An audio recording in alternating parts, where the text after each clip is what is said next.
Streit oder Hass untereinander. Er wird gepflegt von ganz bestimmten Interessenten. Es ist eine kleine, wurzellose, internationale Clique, die die Völker gegeneinander hetzt.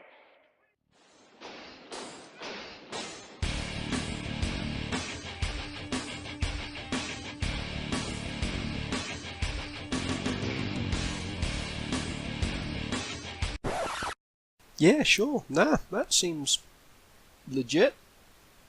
Yeah.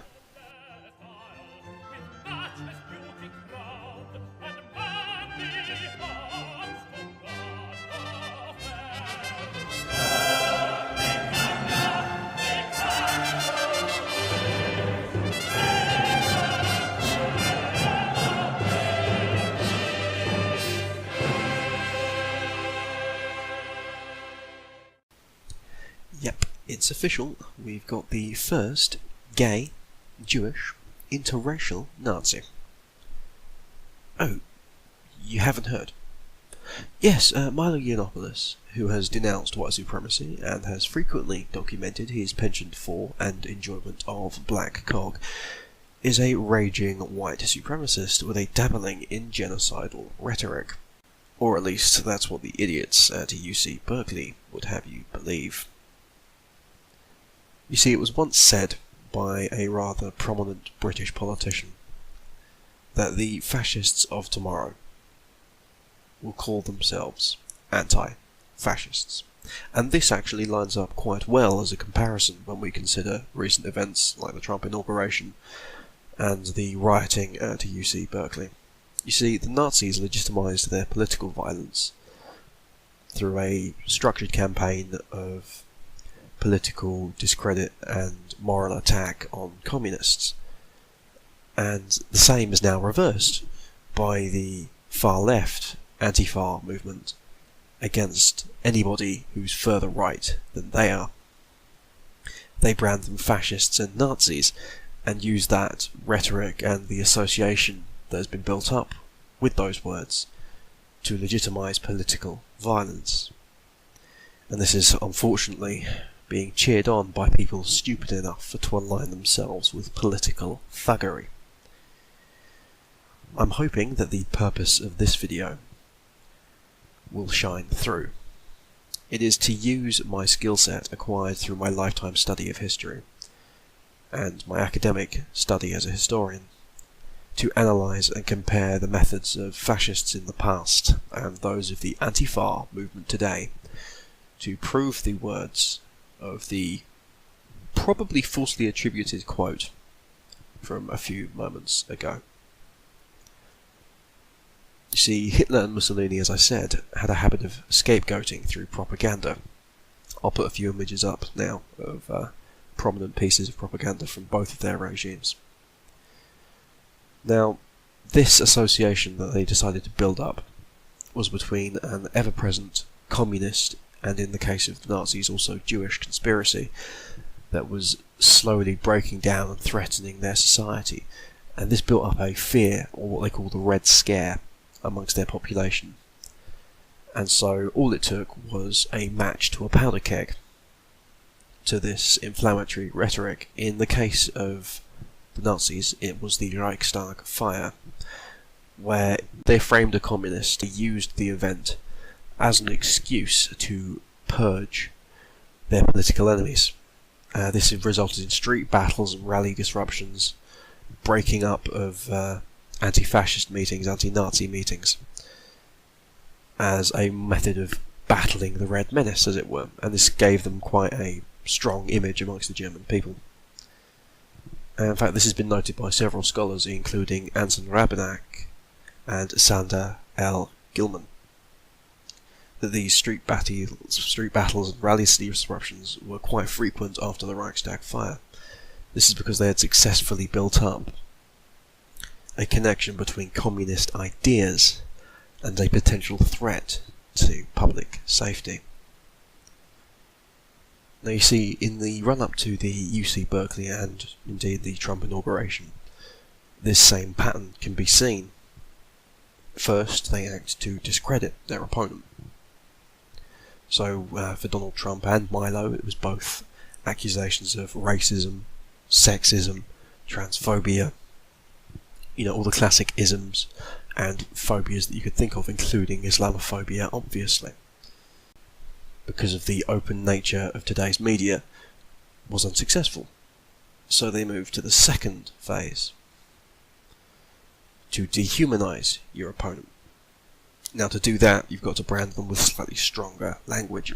You use words like white supremacy, or you start using words like murder when referring to their actions towards you, so as to make them seem capable of abhorrent acts.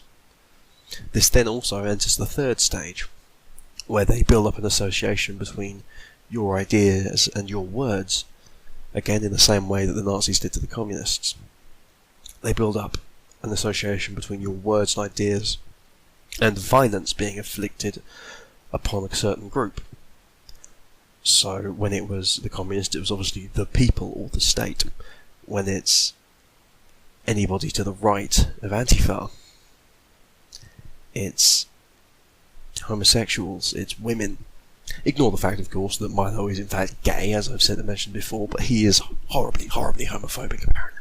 And Trump, despite the fact that he was the first GOP candidate to mention gay marriage to a cheer at one of his own rallies, of course he's homophobic as well. He's a hateful, hateful bigot.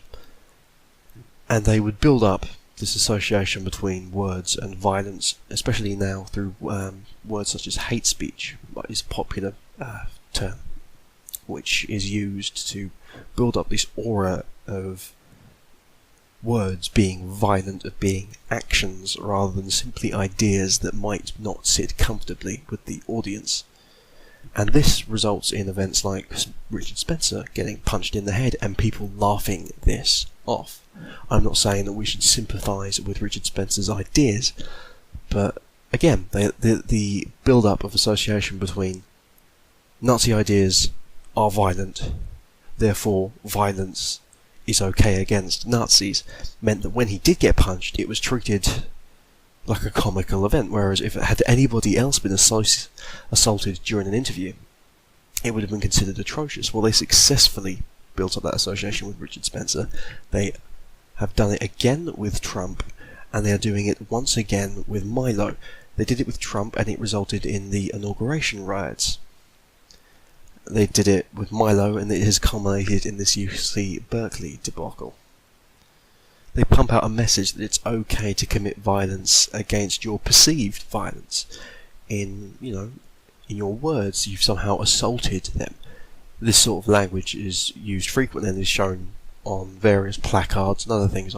Commentators like Stefan Molyneux, as well as Computing Forever, which I will put links to their channels in the description, have been saying this for a while. The conflation between action and words must be broken down. It must be broken down soon, before other incidents of this nature occur, because if you don't, you lose all potential for a civil discourse, because it becomes not only okay for them to assault you, but now they've enacted violence upon you, it becomes okay for the far right to organise to defend themselves, and then you end up with the situation that you had in Weimar Germany, where political groups would enter pitched battles based on political disagreement, because they could not debate each other in an open forum.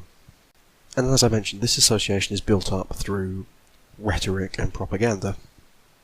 So before people start claiming that Antifa and these protesters outside Milo's event weren't condoning violence, well, and that it was only a minority of people, well, I'll pull up, again as I said, just a handful more images of people from the Trump inauguration and just outside of UC Berkeley's event for Milo, of just what sort of messages these people were carrying with them. This is also seen in their social media presences, the condoning of violence against political opponents, not just through celebrities and pundits, but from Antifa associated accounts. Even the Milo footage from the event that has recently passed shows people being incredibly violent.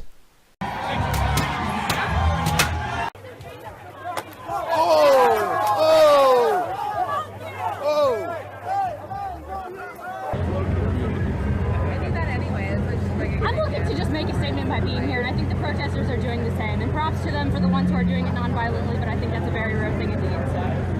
Are you surprised? Our legislation.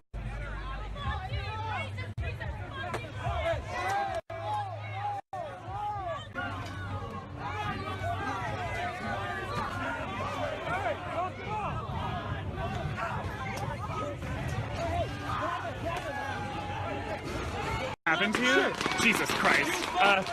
No, dude, I want you to get your shots, I'll find you. Okay. You fuck with us, we'll fuck with you! Blah, blah, blah. You fuck with us, we'll fuck with you!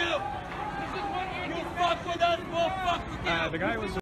They were stopping ideas from being spoken about, which obviously to anybody with a brain cell is the repression of political dissent, similar to that I described to you not too long ago from the Nazis. Now, we see a fascinating escalation with UC Berkeley. The final stages of the process I just ran through with you build up incredibly quickly, with the usual rhetoric of he's a Nazi, he's sexist, escalating to he's raping and killing us, which rapidly, and with a little antagonization from people in Antifa forming black blocs, pushed over into a full-blown riot. This path was clearly incited by speakers who, in the full knowledge of their incendiary language, further engorged the initial protests with hateful language. It was only a matter of time until this let slip the dogs of war. This, of course, was not only the match to the kindling stored up by regressive intersectional ideological position, but is the culmination of recent political violence that it's somehow been okay to perpetrate against any conservative speaker. You'll notice that the media hasn't picked up on this particular event too harshly because it's happening to a conservative, but I guarantee that had this been a liberal speaker at a college campus being harassed and pushed out of the university with conservatives in MAGA hats burning down UC Berkeley, you would have a very different approach. Now, here are just a few examples of these speakers only a short moment before Milo's speech was meant to commence, and the sort of rhetoric they were using to incite the crowd. It's quite disturbing and distasteful stuff. To try to shut up and put in our places women or Muslims or minority or oppressed groups, but what they're really trying to do is they're trying to assert their power, threaten us, intimidate us, rape us, kill us. This is real. This is life and death. Now, this holds strong comparison with NSDAP speaking events, where crowds would frequently, and NSDAP, by the way, stands for National Socialist German Workers' Party, so the Nazis. These sort of speaking events were also held by the Nazis, as I mentioned, and crowds would frequently gain a greater fervour as the speaker went on, with brown shirts acting as the tipping mechanism which would result in violent outbursts. A notable example being on February the 11th, 1927, where a Nazi meeting turned into what was essentially a bar brawl between roughly 200 communists and some Nazi party members attending a group event. Now, of course, this is just Antifa on the ground. So like any group, they also have a presence online, as I previously mentioned, which they use to further intimidate people like myself, who hold unpopular opinions, to push them offline, often by attempting to break their anonymity.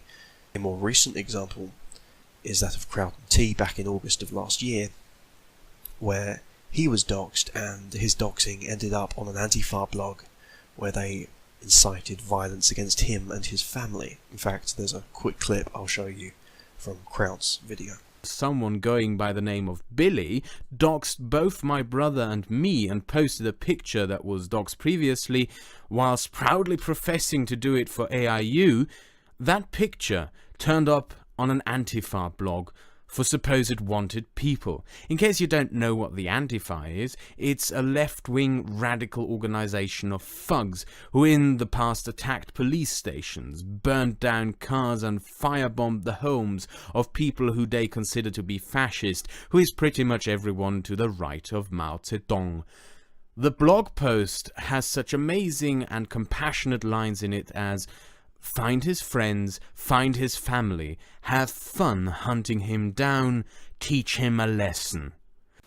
This is, of course, also in line with fascist and Nazi methodology, with shaming and denouncement being encouraged at various stages in their political life cycles.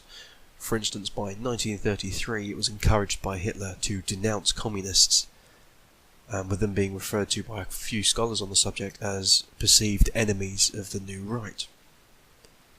Of the new Reich, pardon, sorry, that's a bit of a Freudian slip.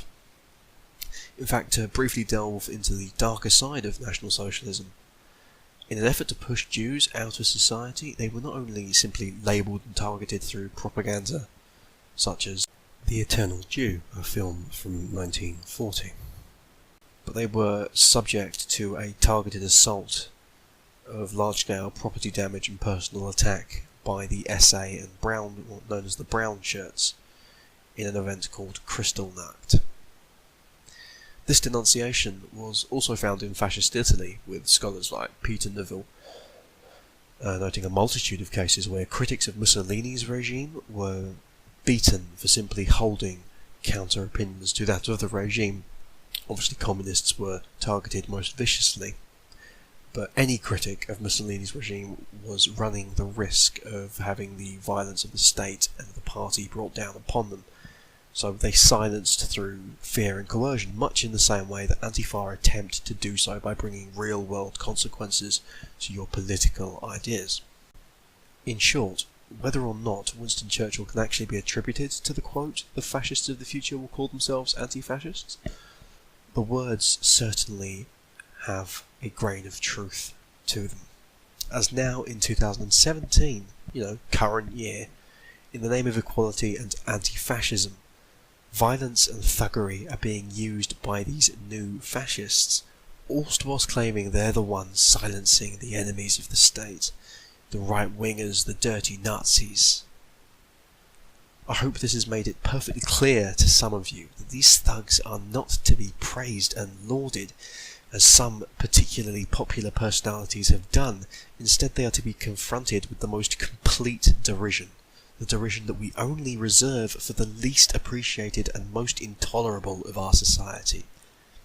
This has got to happen before we're all beaten into line by these crusaders, because otherwise we run the risk of losing civil discourse, the only truly peaceful way of enacting the democratic process. In fact, arguably the only way the democratic process works is by sidelining violence and appreciating civil discussion. Anyway, that got quite heavy towards the end, so I hope it's not too much of a bitter taste in your mouth. Just a salty one. Check out my blog, The Rantings of an Englishman, if you wouldn't mind. I've got a link in the description for you below. And apart from video scripts, I'll be putting up the first piece of social commentary on Sunday, so please do check that out. For more updates, please follow me on Twitter at HLCasanova.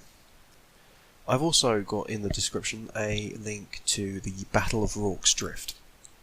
It was the premise for the famous film Zulu, which if you haven't watched, I really advise that you do. It's fantastic. It stars Michael Caine, and as I said, it's based off the Battle of Rorke's Drift, where an incredibly small brigade held off against a rather large army of Zulu tribesmen until finally their relief column arrived. It's one of the most well-known British military victories in Africa, and has resulted in quite a lot of mythology about the Redcoats and their military prestige. It's a rather interesting and frankly patriotic stuff for anybody who's particularly interested in colonial, military or tribal African history. It's a very interesting conflict to look into, so I'll leave a few links to articles below for you. Anyway, have a good one, ladies and gentlemen, and you attack helicopters, don't think I've forgotten about you. you glorious, glorious bastards. Have a good one. Bye-bye.